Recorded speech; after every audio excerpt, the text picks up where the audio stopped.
Welcome to a special Christmas edition of the Fast Five by Fear and Greed, where we're going to run through 5 things you need to think about when investing. I'm Michael Thompson, and good morning, Sean Aylmer. Good morning, Michael. Now, remember, we're not providing investment advice. It's just the pros and cons as provided by Fear and Greed guests. So if you want to invest, see a financial planner. Now, all of the formalities out of the way, Sean. 5 things to think about over your summer break. Number 1, it's been a crazy year for Australian shares. Are equities worth investing in? Michael, consensus is markets will rise further in 2022, even though equities are expensive on a historical basis. Now, within equities, let's run through a few sectors. The banks tend to do well in a rising interest rate environment, and that's happening, but only slowly. However, the housing market is where banks make most money, and that's cooling. Let's think about the miners. BHP, Fortescue and Rio Tinto, the big 3. They rely heavily on China. Beijing is looking to push the world's second largest economy along, but there are still question marks over steel production. How about the tech stocks? Well, they were supposed to fall, but as demonstrated by Apple on Wall Street, they just keep rising. Healthcare, the industry of the future. Australia has some seriously high-quality companies like CSL and Cochlear, but they really aren't shooting the lights out at the moment. Plenty of other sectors to get into. Go see a financial planner. Certainly worth thinking about equities. The property market, Sean. What do you think about that? Well, there's a remarkable consensus among economists. The housing market will rise by around 5 to 7% in 2022 before falling back in 2023. Remember, that's off an incredibly strong 2021 where nationally house prices jumped more than 20%. Of course, there's lots of differences within the housing sector. Sydney and Melbourne are already coming off, while Brisbane and Adelaide are still shining. Regions are doing really well. And housing has some other benefits for investors as well, including tax benefits and the ability to leverage a relatively small amount of money. All right. Number 3, Sean, we're going to keep this one pretty brief because, to be brutally honest, it's not the most exciting asset class, but is fixed interest any good?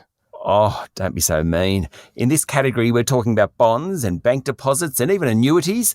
Michael, they've provided dreadful returns this year, let's be honest about that. In fact, in real terms, when inflation is taken into account, some, such as term deposits, have actually gone backwards, but they're safe. They're really safe. You won't lose your money, whereas in many other asset classes, you could easily lose some cash.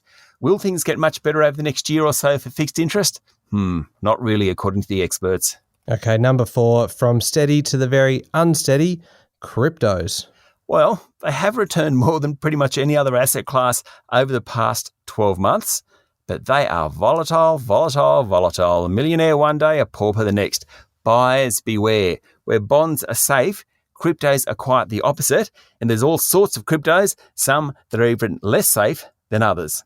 Okay, and for our 5th thing to think about over summer for investing, we're actually going to cheat a little bit and squeeze 9 tips for investing into one. These are courtesy of Shane Oliver, Chief Economist at AMP and a friend of Fear and Greed. Yes, let me run through them quickly. Number 1, make the most of the power of compound interest. Keep reinvesting the money you make. 2, don't get thrown off by the cycle. 3, invest for the long term. It's not about timing, it's about time in the market. Long-term investing does best. Diversify. Don't have all your eggs in one basket. We're up to number 5. Turn down the noise. Only listen to what matters. Number 6. Buy low, sell high. Selling after a big fall just locks in losses. Keep that in mind.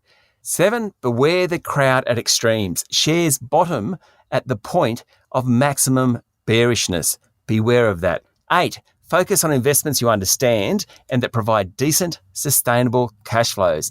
And 9, almost the most important, seek financial advice. There's Shane Oliver's top 9 tips. Well, we just kind of ended up right where we started there. Remember, seek advice. Very, very important to remember that one. That's it, Sean. 5 things to think about if you have a bit of downtime this summer. Thank you very much. Thank you, Michael. Enjoy the Christmas season.